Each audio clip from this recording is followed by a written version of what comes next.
start that process. I was hoping to avoid that horrible announcement.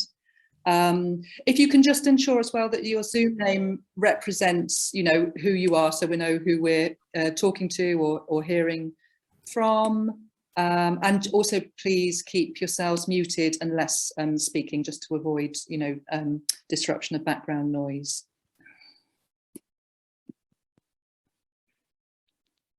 Recording.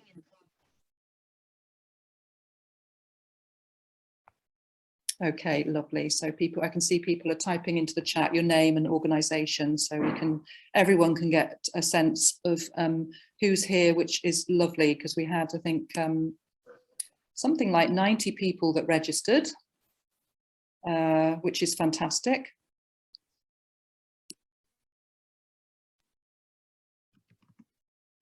Okay, so shall we make a start then, Mary and Betsy? So just to say a really warm welcome to this, the role of teacher education in responding to global challenges, which is really the culmination of a collaboration between TESNet, Teacher Education for Equity and Sustainability Network, Learning for Sustainability Scotland, and the British Council, and in particular the online courses that have taken place over the last year or so, which we'll be saying more about through the course of this morning.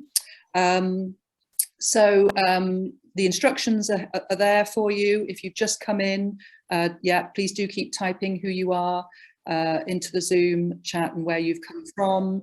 Please leave your camera on, but we are recording if you prefer to leave it off.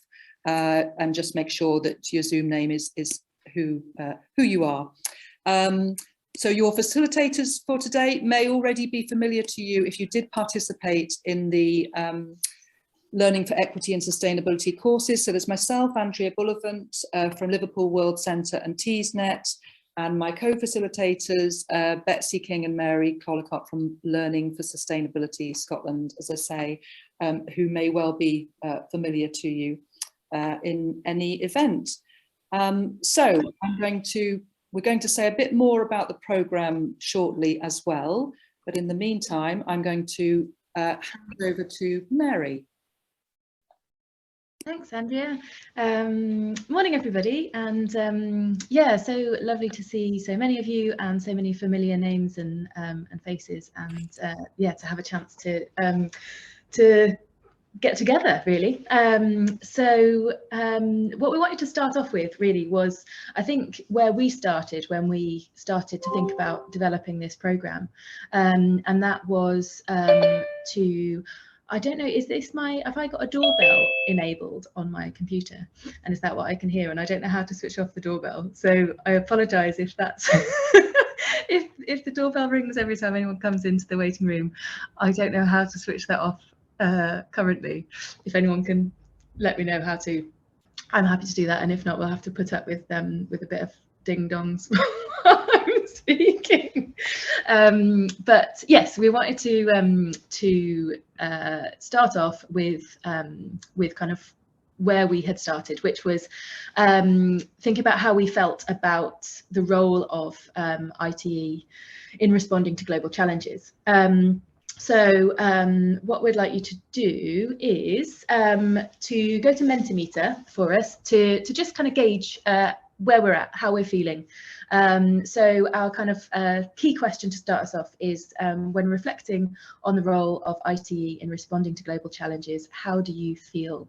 So we've got a nice feely emotional start to the day.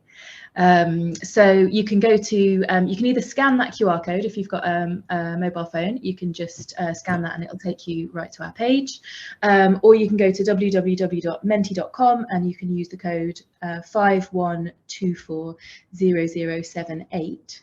And if you do that, we should then be able to start populating our Mentimeter. So if I try and share that now, oh, excellent, some people have got going. So hopefully, can you see my screen? Fingers crossed you can. Oh, glad to be here. What a lovely one. Optimistic, crucial, vital, empowered, a bit despondent, frustrated, fundamental, dissatisfied, What else have we got? Visionary. Interesting. I think this really does kind of reflect the reasons why we began this collaboration, I think, and yeah, I hope I can kind of speak for Betsy and Andrea to say that I think a lot of these words are the things that we're currently feeling, but also that we were feeling when we sort of first started out on this process, thinking that you know, ITE is so important, so vital. I love that vital is kind of coming up there as a really key central one, as well as hopeful and optimistic. I think there does seem to be so much potential and so much opportunity, but also I think some of those other words about being a bit despondent or a bit needing more support, challenged, those sorts of things are feeling that Mary, sorry to interrupt. I'm not sure if everyone can see the results for the Menti. Oh, can they not? Is that? Yeah, which might be perhaps if I stop sharing. Shall yes, I stop maybe sharing? if you stop sharing. Yeah. Has that come up? Can you see? Shall I do a new share? It's just started sharing now. Actually, it just started sharing just then. Yeah, I think it's probably, yeah, that's great. Yeah.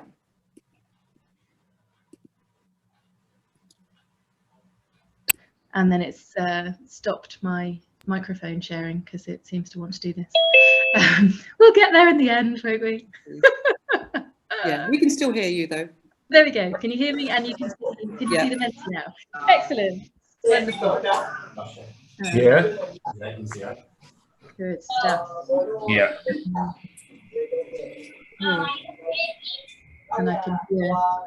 Is that have I got sound on mine? Oh, I think somebody might need to mute their mic. Thank you. Oh, lovely. Excellent. So yeah, hopefully now you can see what I was talking about in terms of where we're all starting from. So I think, yeah, there's kind of those two ends of the spectrum, from frustrated, anxious, despondent, right up to hopeful, optimistic, empowered, feeling that this is something that is really essential and important, and so that's yeah, that's a good place to start from, I think. So I'll stop sharing just there, and then if we come back, Andrea, to the original presentation, because yeah, that kind of leads into giving a bit of a background just about the program. So as many of you know, because I know that many of you here were part of the program, and it's so lovely to see so many familiar faces and to know that you're all here with us today. But the programme was a result of a collaboration between the British Council, TEESnet and Learning for Sustainability Scotland. I think in terms of recognising the need for more support in ITE, and also the value of focusing on learning for equity and sustainability in ITE. So we ran two courses over the last 18 months or so, introducing learning for equity and sustainability, which was focused on kind of exploring the issues and what this might mean for you as a practitioner in ITE, and then a leading change course, which delves a little bit deeper, maybe people who were already embedding these sorts of things in their practice, but thinking about how you could contribute to a wider, broader change within your institution or across departments and things. So we had a really good response to the courses, and we had over 100 participants from across the 4 different regions of the UK. Oh, I'll just move on to the next bit, I think. There we go.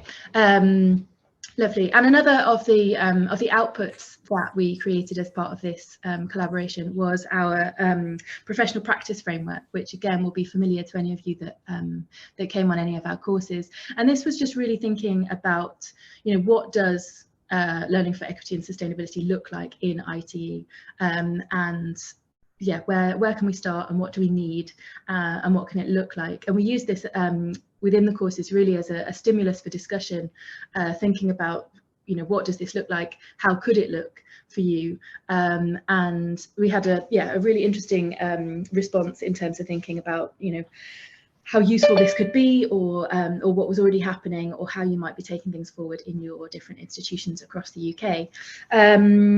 So I think one of the other things that came out of the courses that we ran was the recognition for continued need for support and continued need for collaboration, and that was what led us to this session today, was thinking, you know, we still need to be coming together, working together, networking and communicating with each other about what our individual needs are as practitioners and what collectively we need to be taking this forward. So on that note, I'll hand over to Betsy. Thanks very much, Mary. If you could move on the slide, Andrea. You've all seen this programme, I think, but Mary, as you introduced, the real strength, I think, of the programme was that we were working right across the UK, and there's such a strength, isn't there, in working together and learning from each other. And I think that was the main focus, really, of the courses. Enabling that to happen across the UK from whichever context you came from. And so the programme this morning is, I suppose, celebrating what people have done beyond the course, but also recognising that there are still so many opportunities and challenges, and that we are in a situation at the moment where there are these massive interrelated challenges. We all know what they are: climate change. I suppose in Scotland we've just been through COP26, and climate change is, you may say that's the biggest one, but actually it's so interrelated with poverty and migration and COVID, and you know, these global challenges go on. So what we're going to do this morning is hear from practitioners from across the UK, just sharing where they're at, what they've been doing since the course. And this then will provide an opportunity for us all to get together and think about what you've heard, what you've learnt from the presentations, but also about your context. So sharing where you're coming from and what opportunities and challenges this might present from your context.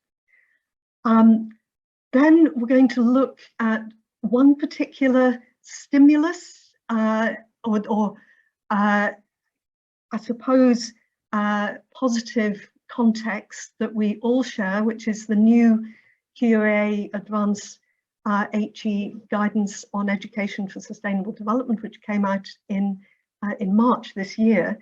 And Pete Higgins, who's the director at LFS Scotland, is going, and was part of the group that put this together, is going to speak about that as a stimulus again for us all to think about, well, what can we do together, and what do we need to do to move this whole agenda forward.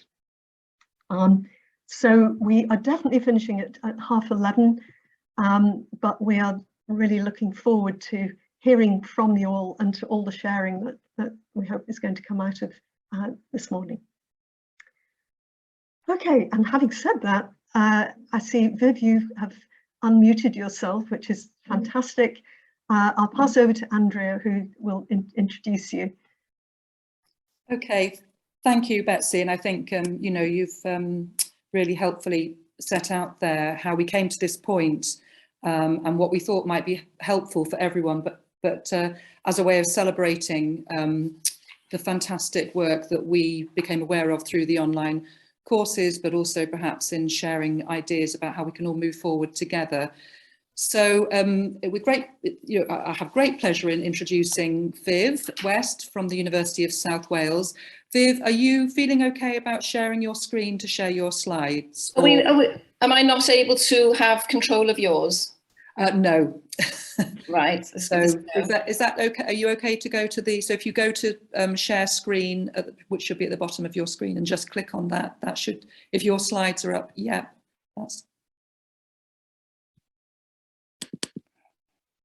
that's great. Can you see that? Yes, yeah. And we'll just spotlight you as well. Can that be seen? Yes, absolutely. Perfect. Yeah. Right, I'm going to just check that it'll move. Yeah, fantastic. Okay, we ready for me to start? Yeah, go ahead. And just to say, actually, just quickly before you do, so we've said to all presenters 5 minutes. So I'll give you a 1 minute sign if there's any danger of running over. And after each presentation, we're going to have a sort of a minute's pause. And we'd really encourage everyone, please, to sort of post any thoughts and responses, reflections into the chat in that brief pause. Okay, sorry, Viv, go ahead. Okay, right, thank you. Good morning, everyone. Bore da. My name's Viv West, and I am the course leader for the BA Education and senior lecturer on the BA ITE course at the University of South Wales, Newport campus. And I'm going to talk to you today about my snappily titled research project, How Are Schools and Alternative Educational Settings Preparing to Develop Ethically Informed Citizens? Now, this came about because I'm also module leader for a module called Global Citizenship in the education course. And so I attended the Learning for Equity and Sustainability in ITE course in the summer to upskill myself on how I could put that into practice in the module. And as a result of that, that triggered questions about how is ITE going to be developed through schools, because Wales has undertaken a whole new curriculum review, and this is going to be starting in September 2022. So we're literally on the starting point of that. And I'm conscious that some things had been thrown out, things that I felt were still needed. And so I was very interested in what schools are going to be doing to ensure that the good practice that they had around sustainability was going to be maintained, and also new and current thinking going to be brought in. So before I get started on what my research is about, I'm just going to give you a very quick overview of the new curriculum in Wales. So what Welsh Government want is for the whole of the curriculum design to be underpinned by the 4 purposes. And these are a set of skills and competencies that the learners are working towards up to the age of 16. So these are the set of skills that they should have at 16, but what is that going to look like for when the children are 5 and 8 and 11 and so on? So these are the 4 purposes: for the children to become ambitious, capable learners, enterprising, creative contributors, ethical, informed citizens, and healthy, confident individuals. And as I say, those purposes are supposed to be the starting point for the curriculum design for all the schools, and where the schools literally should be starting before they even start looking at their curriculum design. So the curriculum itself, again, has changed. And what Welsh Government have done is that they put the curriculum through 6 areas of learning and experience. And you can see the 6 areas here, which is an integrated approach to teaching and learning. So it's going back to topic work, it's going back to topics literally not being standalone subjects, and bearing in mind this now also, this is going right through the comprehensive system. So this is a massive change for schools, less so for those of us in the foundation phase. Let me just explain foundation phase. In Wales, that goes from 3 to the end of what would be the infants, so up to 7. So our foundation phase covers that. That's less of a change for us. That's how we've always worked. But you can imagine for the comprehensive system, this is really quite a big shift. So my main focus is on ethical informed citizens. How are we going to be developing that through our systems, through our new curriculum? And it's mainly going to be coming through humanities, through history, geography, RE, and business studies, which are now embedded in that. But what's it going to look like? And how can we at the university support the schools in their development of the curriculum and what it's going to look like for our students? So this is what's then led me onto my research project. And it's quite chunky, as you can see, because it's in 3 parts. The first part is going to be a questionnaire that I'm going to be sending out to all our primary and secondary providers. And we've got a lot of them. The ITE course is really quite substantial. We have lots of providers. But I'm also going to send it out to our alternative settings. Now, these are the settings that we use on the BA Education course. And these are settings that is anywhere other than a school. So basically it could be museums, it could be sports centres, wildlife trusts, early years settings. So we have something called Flying Start, which is that wraparound care from birth. So anywhere where there are education officers, but is not a school, that's where the students go out. So the question is going to go out to all of those different settings to understand what they're actually doing at the moment to be delivering ethical informed citizens and what support they feel they need in the future. That then will form the basis going into part 2. And what I envisage, what I want to do is to be using our school partners to support us at the university on our own module design for the ITE course, so that we are truly embedding into the course what the students are going to need and what the schools are then going to need from the students when they go out onto placement. So it's going to be completely this immersed learning from our partner schools, so we can develop this together. And then part 3 is going to be where the students are going to develop a support pack in the university through this module that we've now created, that they can then take out into the schools and use that. So that is, again, is that whole immersive thing with the schools. So they've helped design it, and the students are then going to deliver the pack with the children in the schools to develop the ethically informed citizens. So that's really, in a nutshell, what I'm going to be doing over the next couple of years. I'm in ethics at the moment, so as soon as it's passed, the questionnaire will be going out and I can get the ball rolling. So literally, just to sum up, why am I doing this? Because Welsh governments say that informed, self-aware citizens engage with the challenges and opportunities that face humanity and are able to take considered and ethical action. Thank you very much for listening. Lovely. Thank you, Viv. Perfect timing. And also, I was wishing I was able to say thank you in Welsh as well. So Diolch yn fawr. Thank you. Okay, so do please, type any responses, either appreciation, reflections, questions into the chat. You're going to have an opportunity to share further reflections in breakout groups, but it would be, just I think really nice for presenters to get some immediate feedback as well. Before we move to Eleanor Langthorne, based at the University of Worcester. Ellie, I know you don't have slides, and that's fine. So again, another participant in the online courses, representing England in this case. Yeah, and Ellie is sharing initiatives around engaging wider colleagues, particularly in terms of the climate emergency as a locally relevant issue and enhancement opportunities for students as well.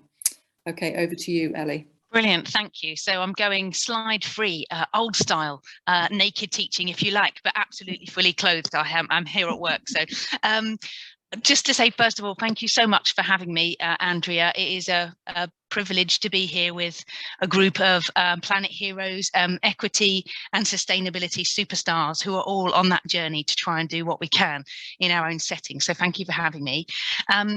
I wanted to, Andrea, build on what you'd said there in terms of engaging a wider audience as a result of taking the leading change part of the Learning for Equity and Sustainability course and thinking about what I might be able to do at my institution to try and build on the government opening that climate dialogue, which they did in early 2020 in the form of a climate assembly, which ran in January, February and March across a series of weekends to try and create a path to net zero set of principles with a civic lottery, a civic sortition of people across the UK in terms of what the government should be doing.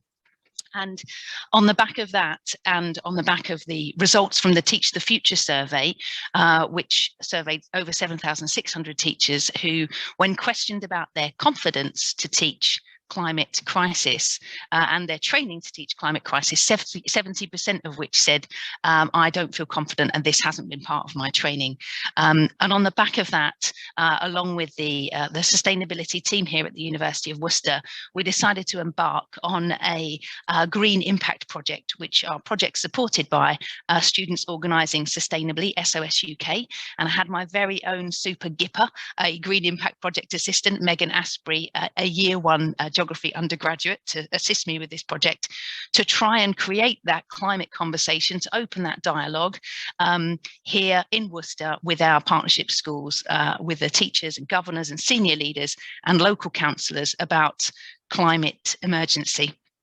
And we were sort of also informed in terms of our approach by having shared the idea with a BERA audience and with an advanced HE audience in terms of how we might go about it. So the process involved having this lovely collection of educators sharing, having a set of expert witnesses explain to them issues in the local context. So sort of building their sense of place, trying to overcome that sense of geographical dissonance and temporal dissonance. It's happening here. Worcester had been under 3 months of flood in the last year at that point. And also this, so it's happening here and it's happening now. And so we had presentations from 5 local expert witnesses, one on food security, because we had a 50% yield deficit following the floods. Somebody who's talking about the flooding impacts more broadly. We had a representative on biodiversity talking about the Worcester Environmental Group, as well as Professor Linda Luxor from the Royal Society of Medicine talking about the impacts on physical health of climate change and the impacts on mental health in terms of climate grief and eco-anxiety. And following each expert witness input, we were able to have a moment of focus group where we were reflecting on the personal impacts, but the impacts on our role in the classroom, and then perhaps more broadly in the community. And we were able to capture some data from that to put together a case study, which we've had published in Discover Sustainability. And at the end of this 5 minutes, I've got a few links that I'll just pop into the chat for you to take a little look at. And so we're really pleased that the process that we've undertaken is out there. We've only done a pilot. It was only 27 educators that were involved, but we're hoping in phase 2 to run something across the institution or across all of our partnership schools, several different ways we think of using this process to overcome that geographical and temporal dissonance. What we know anecdotally from conversations with participants afterwards, but not captured through an ethical application and questionnaire, is that it has led to not only an increase in confidence for those participants, but an increase in their action, and that 2 of them have gone on to lead some sort of staff training within they've started conversations within their own schools. And it also informed an enhancement activity that we're now delivering at the university. On the back of it, we've created a 12-hour module called Education in Climate Emergency. And that includes elements of carbon literacy, as well as a critical examination of education for sustainable development, the practices and barriers that PGCE trainees are seeing in their own schools, in their own contexts, as well as connecting to current policy and teachers' professional responsibilities, a bit about nature connectedness, and an exploration of the teacher's role within the classroom, the campus, and the wider community. Something that's shaping, thanks Andrea, 1 minute left. It's called, thanks Edleen, it's called Education in Climate Emergency. And one of the things that's shaping my thinking at the moment in terms of the direction for this assembly process, which I would absolutely encourage you to take into your own communities and your own institutions to open up these conversations, is a book by Morgan Phillips, the former head of Eco Schools England, called Great Adaptations in the Shadow of Climate Crisis. And it takes a look at a series of adaptations and maladaptations, some in the global south which are really, really interesting. And again, I'll pop the link into the chat for everybody afterwards.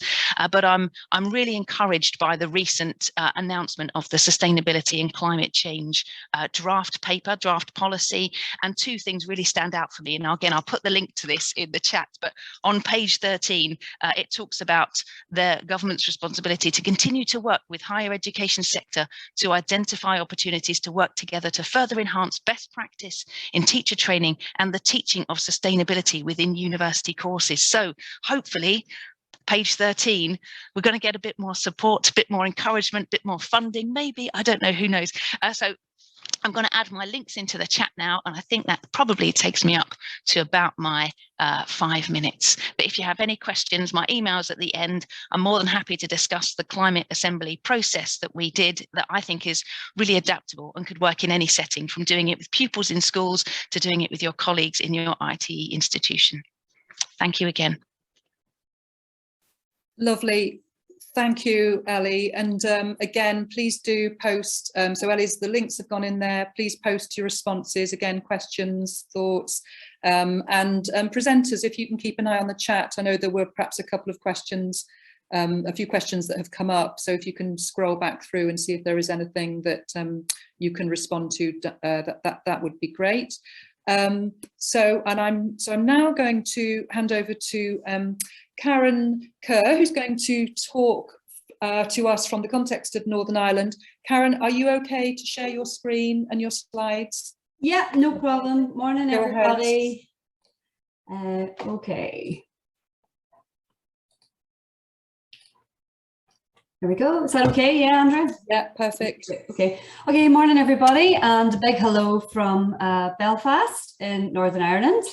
I'm currently a lecturer in Queen's University Belfast, and I look after the PGCE science pathway, so quite a natural fit as a good place to begin with lots of work on sustainability.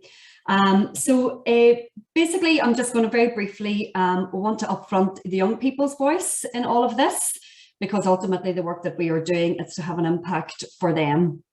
And I'm just going to share some of their views, opinions and concerns from a recent evaluation that I conducted. And then I've decided, instead of looking at challenges, I'm going to point out the great opportunities that already exist in Northern Ireland that are going to make it feasible for me to begin with acorns and go towards a big, huge, lovely oak forest. So I'm thinking about all of the opportunities that already exist where I can now take those and run with them within our PGCE ITE programme. So basically, the young people involved in this Grassroots Challenge programme, which was a programme where they got to do lots of nature-based activities with a view to connecting them to nature and increasing their awareness and so on and so forth. The big thing that came back from them is that they would like people in general to be much more educated. They felt that they'd learned a lot and they were now educated with regard to how to make a difference for nature. And one of the specific things was that they wanted to see that through schools and through their curriculum. So I've obviously taken that and run with it. They'd like to see lots of support from government. They would like to see things happening in their community, and they would like to see people generally motivating or inspiring young people particularly. And of course, our future science teachers can most certainly do that. So I've just seen that lovely window of opportunity. I think one of the things maybe that is undersold about the Northern Ireland curriculum is that sustainability and learning for sustainability actually very neatly fits with what the curriculum currently is. You know, very similar there to what Viv was saying from the Welsh curriculum as well. Our overall aim is to empower young people to reach their potential and to make informed decisions. And that very much so is, you know, at the core of learning for sustainability. And of course, right there is to develop them as individuals, contributors to society and contributors to the economy and the environment. So it couldn't be actually more blatant. So it's already there and the flexibility is there for us to embed that fully. I've just pointed you in the direction of our big picture for Key Stage 3, because there's lots of opportunities within there too, if people wanted to look a little bit further at that.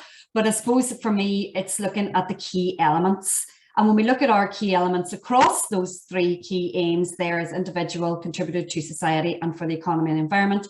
All of these things, as far as I am concerned, tick the box with regard to learning for sustainability. So it's all there, and actually Education for Sustainable Development is specifically there. So this curriculum was revised actually in 2008, but much of this language is still absolutely relevant for what we are trying to do in terms of sustainability. You'll notice in my slide, going forward, that I've stayed with the phrase education for sustainability, but that's because that's what it's known as in this context. And we need to make sure with our language use here that we're our audience are aware of what we're talking about. So this is the language that is still used. In terms of other opportunities, a huge opportunity over the summer where the Northern Ireland Environment Link commissioned some very experienced people to draw up an action plan for Education for Sustainable Development. And the actions are so clear and they are right there. And I'm pleased to say that I attended a meeting yesterday where we have taken on people through NIEL now to enact this action plan. So they are now in place and they're going to be very busy for the next 6 months. So that's all be confirmed. And obviously in ITE, there's very clear areas here where we will play a part. In terms of, I will contribute and work in terms of the hub. We are educators, so we will do lots of that work, and we're looking at work placements and things like this as well. I will also be working with NIEL around the workshops and what they might look like for wider stakeholders. And also obviously working with our curriculum people too, and looking at what already exists within curriculum requirements. So it's all beginning to sort of come together. I think it's been one of those sort of few months or phase of time where you feel like a jigsaw is kind of being completed, and us as IT are very much a huge chunk of that jigsaw. In terms then of what we can do at Queen's, so I've already drawn up, my little plan. I've got some short-term things that we're going to do, some medium-term things, and some longer-term things. So obviously in the short-term, staff development and things like that. So just as an update as to where we are with all of these. Staff development is ongoing. So myself and another member of staff attended the LFES course. We thought it was awesome. It's given us lots of ideas. It's really informed our thinking. It's helped us to be very critical about our practice and to identify, and I have to say this action plan came from one of the modules where we, were encouraged to sit down and really draw up a realistic action plan. So in terms of targeted membership of influential bodies, big tick there as well. I'm now a board member for NIEL and sit on several other boards. So things are kind of coming together, as I said. In February, I'm going to build in ESD specific sessions for our science teachers and reflect and evaluate that moving forward for other years. And I hope then to build in an assessment option eventually in a few years once that has been embedded in. We are also, that's orange there because we're also looking at alternative placement opportunities, and that's ongoing because obviously all of the paperwork needs to happen within the university. And what we're doing, obviously we're linking very carefully to the wider SDG priorities. Medium term then, we're thinking about training more staff. Hopefully there'll be more wonderful courses like this available, and it won't just be me, and I'm happy to help with that and lead out on that. Embedding such ASD courses and looking for grants. So I've just hit send 2 weeks ago on a big, large grant that will look at this with some partners in the south of Ireland. So fingers crossed, and PhD students are part of that application. Yeah, fingers crossed on that one. And then longer term, obviously just keeping up the hard work, I think, and looking at expanding beyond the PGCE within our education portfolio. So I'm aware that that was all very fast, but I'm happy to follow up with people afterwards. If anybody's any queries, questions, wants to see any of our paperwork or anything that we're doing, I'm perfectly happy to share that too, or any of our ideas for our sessions and things. So bit of a whistle stop tour. But thank you, everybody. Thanks for listening, and I'm happy to take any questions later on. Great. Thank you, Karen. Lovely. And again, yeah, that's great. If you can, as Karen's offered there, please do, sort of post questions and responses. And absolutely, this is an opportunity. We very much hope that people will take this as an opportunity to follow up with each other too. So, if you want to post contact details into the chat. So finally, John, that's great. I can see you've started screen sharing. So I'm going to hand the final baton on to John Minot from Aberdeen. With us, we hope. I know, John, you've had weather there, as you said, in quotes. Marks. We've definitely had some weather in Aberdeen, Aberdeenshire, yes. and I'm relatively lucky. I know that Alison is in the call as well today. It's been much less severe here in Aberdeen City than it has been in the local areas around us. So there are many houses still without power and water. So it has been a very challenging couple of days. And unfortunately, my challenge has been mainly connectivity in terms of this. So I'm hoping that I'll manage to get through these 5 minutes without dropping out. But if I do, it was lovely to meet you all.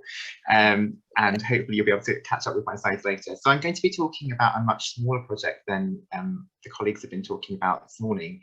And it comes from my experience from the course itself, which was this desire to kind of find out where things are in terms of our IT curriculum here at Aberdeen. So sustainability is in a slightly different position here in Scotland because it's part of our core professional standards as teachers. So sustainability is embedded in what we do. And in terms of English teacher education, it's embedded in what we have within our programme. So sustainability is one of the 4 key pillars of our programmes here at Aberdeen. And so it's interwoven into everything that we do and everything that we teach. But that doesn't necessarily mean that that's always very clear to ourselves and to the students what they're learning and what they're experiencing. So I wanted to take a very small process to start off with and benefit from the fact that I'm very lucky to be surrounded by colleagues at Aberdeen who have vast amounts of knowledge in terms of sustainability, but also recognise that at Aberdeen we're also in a very unique geographical context because we are going through the energy transfer at the moment in terms of moving from oil to renewable energies here in Aberdeen, and it's very visual. You can see that there are still oil boats, you can still see that there are oil rigs, but you can also see wind turbines. So energy transition is in your face here every single day. But also with that comes a kind of, I suppose, an idea that you maybe don't see that. And you don't necessarily see what is sustainability. And so what I wanted to do was take an initial focus to map our IT curriculum, look at where sustainability sits within our curriculum and what does it look like. Because the impact I had from the course and from talking to colleagues had been that actually sustainability is far more linked to economics, and the economic drivers of sustainability are far more important than understanding about recycle and reuse. And that tended to be where focus in primary teaching had been, that actually we're teaching children to recycle, we're teaching children to reuse things, but actually we needed to understand that sustainability is much more structural than that and relates to many of the other challenges, and Betsy touched on this already, that exist in Scotland in terms of equity, but also in terms of how practical we can be in terms of what we're doing and when we're trying to seek change. So I asked 2 questions. Where is the sustainability learning and what does the sustainability look like, or what potential is there within that? And I had the idea that I would go away and look at the economics of sustainability, the social impacts of sustainability, how it linked and integrated with curriculum design, both in IT, but also for student thinking around curriculum design, and how practical or purposeful that felt. And I wanted to see that sustainability was more than recycling, and I wanted to see that it was built into where we were in terms of the process. So I looked at a 4th year module which I teach on, which is interdisciplinary learning. And this module is designed to get the students thinking around how they might plan and conceive and think around learning in different ways. So sustainability is integral to this, but it's also not the overall theme. The theme is that they exit this course understanding how they can model and think about integrating learning in different areas together. But because of that, there's a great deal of flexibility with how that can be enacted. So there are 3 sections I want to talk about in this course today, just kind of give you an overview of this. The first section is the introduction to interdisciplinary learning and how we linked it to trees. So where the university is situated in Aberdeen is in the old part of Aberdeen. It's very beautiful, lots of buildings and very economically affluent. Next door to that is a larger deprived estate. And so when we were talking about trees and our experiences with trees, it was very easy to juxtapose experiences students had with trees as children with the experiences of trees children might be experiencing just outside of the gates of the university, because there are no trees in that estate.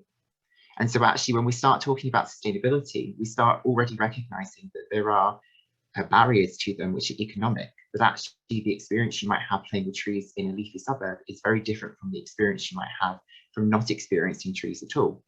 And so understanding that there is a link in different experiences helped us see that actually sustainability needs to be approached from an economic and a social context as well, that we can't just ask everybody. And if we think about some of the outcomes from COP26, we can't just ask everybody to approach sustainability in the same way. We need to be thinking about sustainability from where we are in place. Then the second example is one that primary colleagues in the call will be familiar with, the rainbow fish. Hopefully everybody's familiar with the book, The Rainbow Fish. But this was one of my colleagues' lessons that she had undertaken herself as a primary teacher, and an experience that had been shared, which showed how the rainbow fish can lead to work around the seaside and how it can link to the beach. And she talked about her experiences there of, you know, the children wanting to take that to recycling and littering, and how she wanted to move beyond that as a classroom teacher, because recycling and littering was only so far in terms of sustainability. And what she needed to do was be able to help them see that there were more processes behind that. And then that links into their planning and their ideas. So we asked them to go away and think about their curriculums, think about what they wanted to do. And we wanted to get them to start thinking and pushing themselves further, not just in terms of curriculum design, but also in terms of considering where they are in terms of place, understanding where their children are coming from in terms of their understanding of place, but also seeing that sustainability is not just recycling, that actually some of the things that we need to challenge as teachers are systemic. They are that there is an inequity in terms of our approach to sustainability, but also there are economic decisions which drive how sustainability is led in Scotland. And actually, we still see those key decisions that if it's economically less desirable to do something that's sustainable, then that decision will not be played into sustainability's favour. And so I think it's important that the students as student teachers have a deeper understanding of sustainability. So it was really interesting going through that process. But as I said at the beginning, this is a very small process to start off with. I studied a much less ambitious project. And my plan is to now go through and work with different colleagues in different modules throughout the whole of the MA Primary Education to find out more about sustainability in our course, so that when we come to reaccreditation in 2 years' time, that we have a really clear understanding of sustainability, so we can actually then improve it and thread it through to make sure that our students are leaving and becoming teachers who have advanced understanding that sustainability is not just integral to their standards, but integral to everything that they do within their curriculum design, and therefore enable the next generation of children growing up who will eventually become teachers themselves to have a clearer understanding that sustainability is not necessarily recycling, but it's part of that process.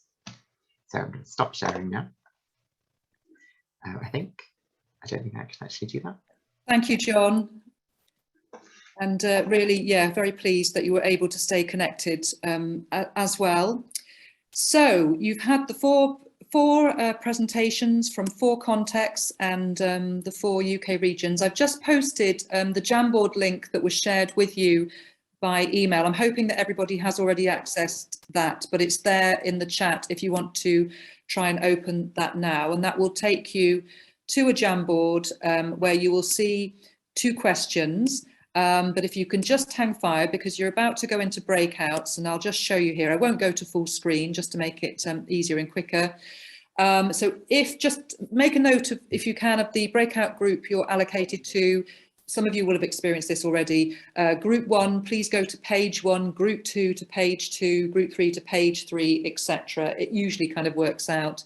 We would really like you, obviously you're going to need an opportunity to introduce yourselves and to respond to the questions. We would really love some responses on sticky notes. You can see the arrow there to the sticky note. If you just click on that tool on the Jamboard, and a sticky note will pop up.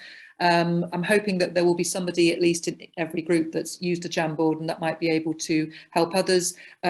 You can also screen share, so if somebody would like to share their screen in each group. And the questions that we're asking you to respond to, so what have you heard and learnt from the presentations this morning, and what opportunities and challenges do they raise for your context? So I'm going to open those breakouts now.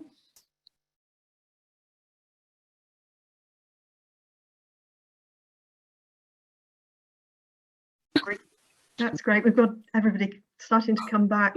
Yep. So just as you come back in, sorry, there's never long enough for these conversations, it seems, although obviously we hope some of these conversations might continue after today. Do take, just as we're waiting for everyone to come back, please do, you've got that Jamboard link now, so do take a look at other people's pages and see, you know, to get a sense of conversations that went on in other groups. And Thank you, Ellie. Yes, you know, and just kind of continue the conversation in the chat as well, because we will be saving it, and that's really appreciated.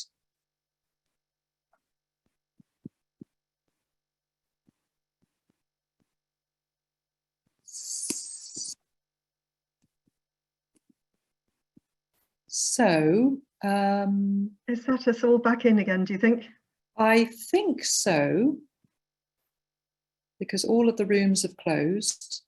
That's great. So let's get going with the next session. So as you were saying, Andrea, I hope you enjoyed connecting with each other, and I'm looking forward to looking at all your conversations on the Jamboards. We'll continue to share those Jamboards with you after this session. So, you know, feel free to add to them, but also to continue looking at them after the session. It's my pleasure to introduce now Pete Higgins, who is my boss. He's the Director of Learning for Sustainability Scotland, and he also, I think many of you will know him, but he has a personal chair in outdoor and environmental and sustainability education at Murray House, which is University of Edinburgh. Also, though, he, among lots of other things, was a member of a group which revisited existing QAA guidance on education for sustainable development over a period of about 6 months, and the new guidance was released in March this year. So, Pete, over to you to really tell us how that links into what we're all up to in ITE. Thanks, Betsy. Can you see my screen? Perfect. Well, hey, right, that's the first hurdle overcome. When Betsy says I'm her boss, that's a use of the word boss I wasn't previously aware of. We work collaboratively together with Mary and Kirsten, who are also here. And yes, as Betsy said, a range of different roles and responsibilities in this area, really. We're short of time, so I'll crack on through this as quickly as I can. There will be a number of slides with quite a lot of text on them. Please don't try and read the text. They're to highlight the fact that there is guidance in various forms coming through from the QAA here. So, so given that global challenges are what we're talking about here in terms of the overall picture, I just want to share a couple of things to remind us, because they remind me that we're actually dealing with the biggest issues that we've ever faced as a species and our planet's ever faced. So the role of education in that context is really something that I think we should both recognize as a weighty responsibility, and secondly, realize we have enormous opportunities within that kind of broader context. And of course, climate change has become the big mantra that everyone talks about, but of course, behind that, biodiversity collapse may well be a bigger issue still. And we're all familiar with the SDGs. I've always liked this presentation of the SDGs, which bases us very firmly in the environment and what we depend upon. But you'll note that quality education and SDG 4, you're all familiar with that, is kind of thought of as a lower order issue here. And yet, again, you're all students of the SDGs. You'll know that quality education is supposed to run through all of the SDGs. So this is just the context in which we operate and the context in which this guidance was produced. Now, previously, there had been guidance published back in 2014, and this was an effort to update that guidance, and it was a collaboration between QAA and Advance HE, and you'll know what those two bodies are. So there are 14 academics, I was one, and a bunch of others supporting this, and it was a major rewrite. In fact, we didn't even really look at the existing guidance. And one of the key things, of course, that was a big change previous to 2014 is the 2015 SDGs. So we had to build this into what we were trying to present as guidance, but also UNESCO was revising its guidance on ESD throughout the period up to 2020 and into 2021. And again, many of you will know that there is new guidance from UNESCO on its ESD for 2030 roadmap. So this is essentially the context in which I'm going to speak. Now, the key thing here is the green stuff. We tried to focus this on who the guidance was for to ensure that it was as inclusive as possible. So you'll see here words on curriculum design, course management, but also senior management teams, QA, staff in directors' roles, etc., to say this is essentially for everybody, because if you take this idea of ESD being embedded in degree programs seriously, it has to be at every level. And then in terms of the purpose of it, you'll see again here that the location of this is based into or located in the QAA and of course Advanced HE's existing templates and guidance. So it was to link it with what was already happening out there rather than come up with something that was particularly new. And you'll see here that we've gone to the UNESCO statement on what ESD was, the 2019 one, which there was some debate about this, whether we should come up with our own. And in the end, we concluded that actually this is globally accepted, that if this report has any real weight within the UK, hopefully it will be useful for others internationally, and that we should actually base it on the UNESCO guidance. Now, if you think back to what UNESCO guidance was previously like, it was very much about knowledge and informing people. You'll notice here straight away that this guidance is about taking actions, it's about values, it's about respecting cultural diversity, etc.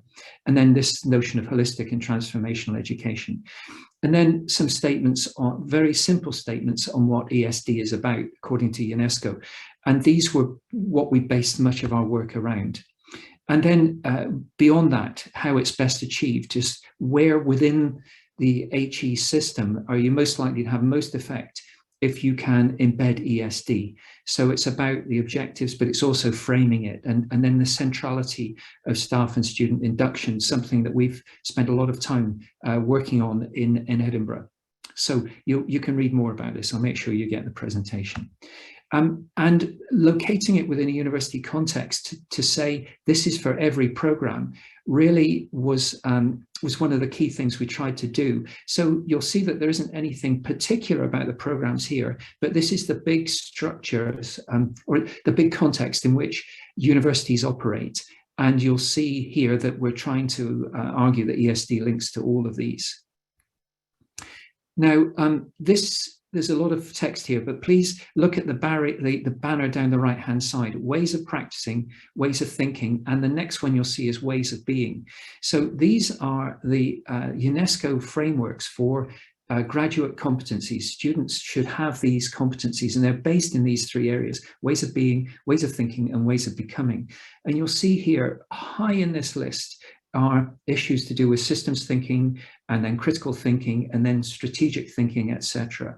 Now, again, the reason for including this as our main framework was to ensure that we located it not just with UNESCO's thinking on ESD, but also with the SDGs, and also with the ways in which universities are trying to build their graduate competencies.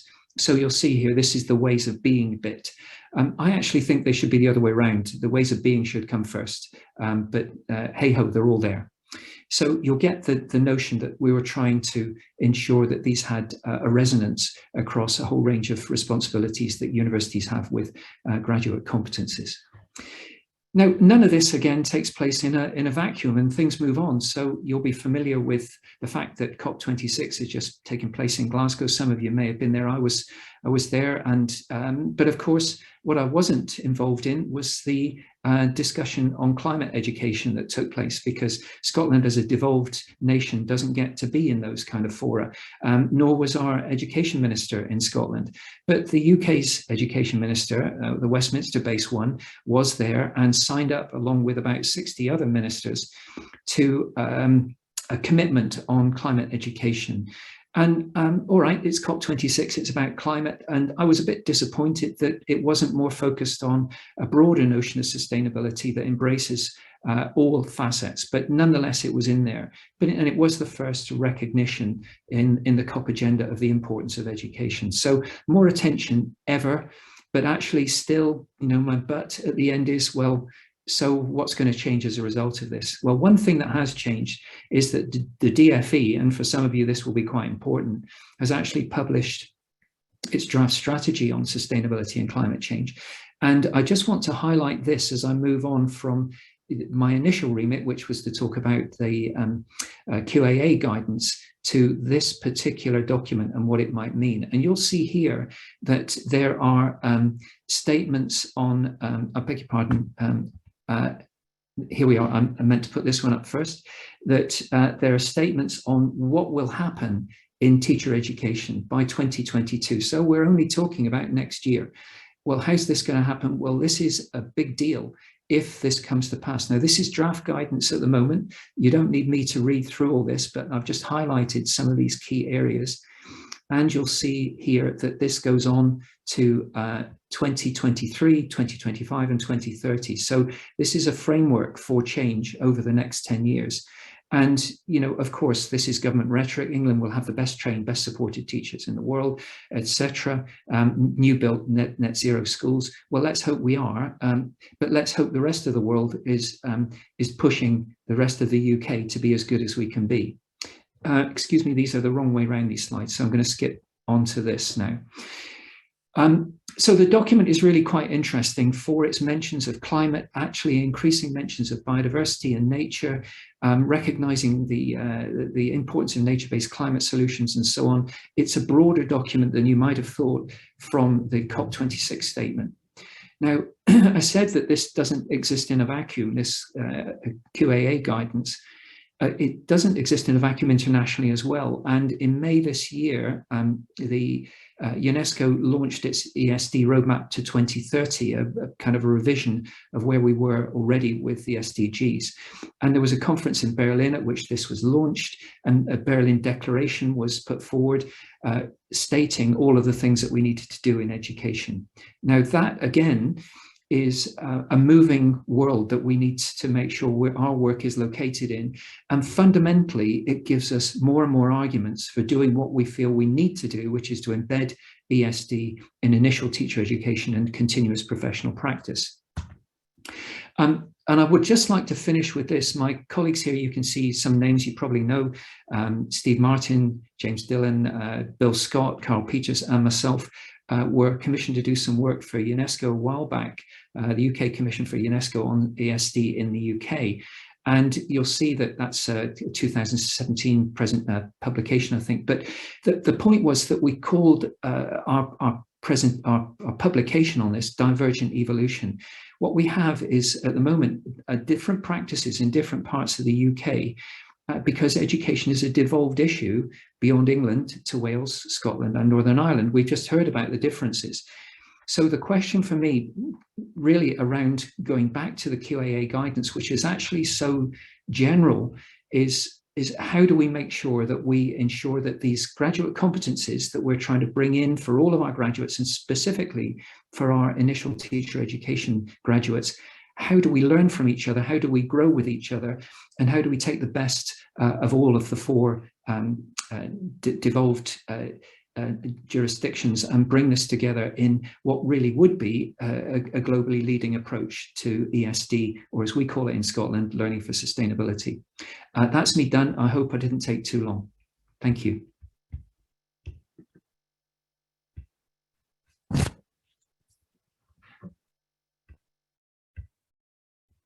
You're muted, Betsy. I was just saying thank you so much, Pete. I think that really sets the scene quite well for the final part of the discussion this morning, and we've got just 10 minutes left. But it's an opportunity for us to think about what can we do together and what do we need to move forward.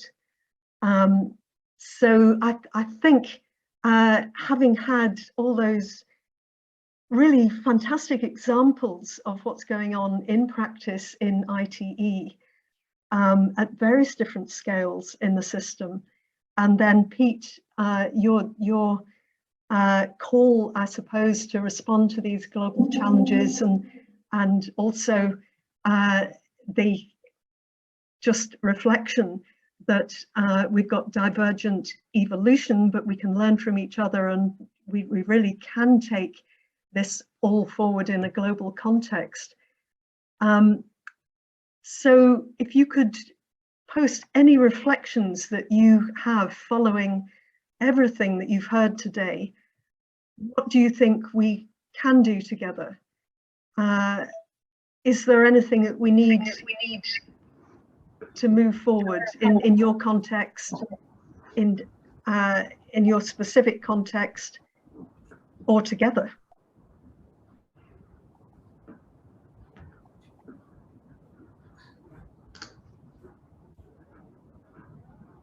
And Karen, yeah, saying we've taken some important steps today, which is keeping up to date with what's happening in each area of the UK. So we should keep that up. And I think collaborative community of practice is an important thing. And I know, Andrea, you will agree that that's one of the main roles of TEASNet. Yeah, absolutely. And I was going to say something briefly about TEASNet in a moment as well. Yeah. And yeah, I like, oh, it's just moved up. Doreen, Teacher Educators Assembly with DFE, even to educate and frame the debates. Interesting. That is a fantastic idea, isn't it? It is, yeah. Yes, if DFE were open to that. I did email them last night, actually, just on a whim, because I noticed they were inviting, or, well, I don't know about inviting, but asking people to get in touch to find out more about their plans. So I emailed to mention today and other work going on. So let's see, maybe that is something we could put back to them. And I see in the chat, Julia has said, listening to what others are doing, and small things do make a difference. But Eleanor saying, how do we keep in touch about our practice? So this is something that needs to be a more ongoing discussion. And Maxwell saying a follow-up with more time to discuss and continue to share experiences. So thanks, Maxwell. I think probably a vote of having found this quite useful to just listen to others. Yeah, and Ellie's suggestion there of speaking to MP Robin Walker. So I don't know, I have to confess, much about Robin, Ellie, but I don't know if you want to maybe share in the chat something about. Yeah, he's named in the Sustainability and Climate Change Strategy document. He's named Minister Walker as Minister Walker for Climate Education in leadership of the next steps for this policy. Okay. He also happens to be my local MP, and is supposedly meant to be getting very involved in education. So as our climate education minister, he might be a port of call to suggest this idea of a teacher educators assembly. Great. Great, thank you. And Pete, you said one thing important to ask: who is invited to work with them on the draft, and to continue to badger them to realise how significant ESD in IT and CPD. Absolutely, yeah, because we know that there is always that risk, it seems, of it being just a one line and not being given sufficient attention.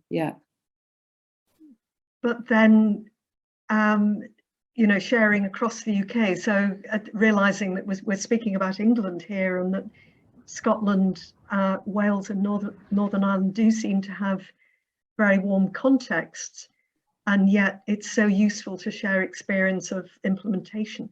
How do you actually go about doing this? So there's the policy angle, but then there's the practice angle as well. And yes. Ritza saying, yes, Ritza actually modeling sustainability and being proactive herself. So it's these different levels of engagement. Absolutely, and just building on that, Doreen's taken that further to talk about collaboration with groups on the ground, Extinction Rebellion, Friends of the Earth. This is, after all, a political matter too. Absolutely, I think that idea of collaboration across different levels and groups. And and NGOs, so bringing others into institutions, Yeah. and working with others as teacher educators. Okay, great. And Ellie's even posted Robin's email, so we can all start badgering him now. Yeah. So I'm just conscious. Is that okay, Betsy? Yeah, I think let's draw this to an end, because we're nearly at yes, 11:30, but realizing that this is just the start. So absolutely, yeah. And thank you. And do keep posting in the chat though, because we will save it and sort of share back with everyone as far as possible as well. Really helpful to hear about different networks. Thank you, Karen. Yeah, absolutely. Angel has a teacher education special interest group. This is just to share with people who may not already be familiar with TESNet, Teacher Education for Equity and Sustainability, who's been since 2006, in fact, working collaboratively between teacher educators, university-based and school-based, and NGOs and civil society organisations to work across research and practice, and to share and collaborate together to develop our knowledge and our practice on education for sustainable development and global citizenship education. You can see set there from some of the logos, the way in which that collaboration operates. We are in the process of planning our next conference. The last one was 2020 for September 2022. So we'll be look out for information about that. We are also collaborating actually with Angel as well on a research group focusing specifically on global citizenship education. But if anyone is interested in following up, would like to become more involved in TESNet, in the steering group, we have representatives from all 4 UK regions. We'd be delighted to hear from you, and we'll also be taking outcomes from today to think about what can we do as TESNet in terms of facilitating more opportunities and spaces for people to come together as well. But perhaps to finish on, so we would like you to just really now, I guess, drill down on yourselves. A couple of people have already sort of flagged up in the chat things that they might do, but we'd really like to invite everyone to think, you know, reflecting on this morning, and over reflection is a longer ongoing process. And from what you've heard, seen, what might be your next step in your particular context. So just to think about that. Prepare your response, type it in the chat, but don't send until I say so.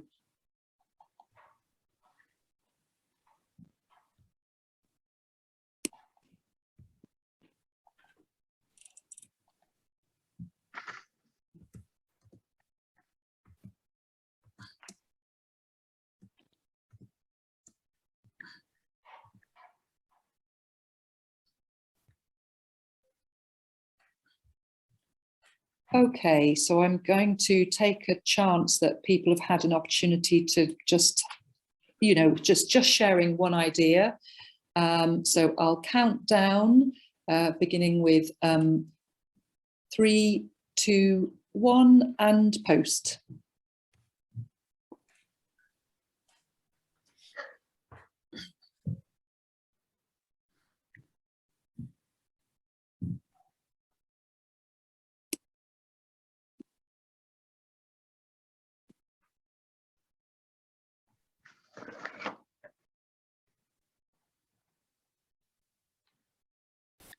Lovely. Thank you, everyone.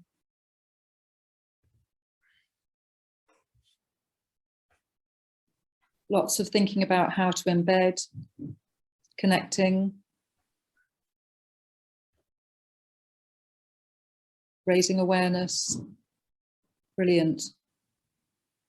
Okay, we're 2 minutes past 11:30.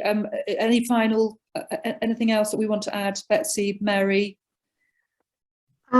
Just thanks to everybody for participating, but this is just the start, really, I hope, of more collaboration. Thanks to British Council, who have funded these courses, and I think inspired so much activity, both among teachers, but also teacher educators. And through the Connecting Classrooms through Global Learning Programme. And yeah, see you again next time. Yeah, absolutely. Yeah. Thanks, everyone. Thank you all. Thank you. Thanks, everybody. Thank you. Bye. Thank you. Thank you very much. Bye-bye.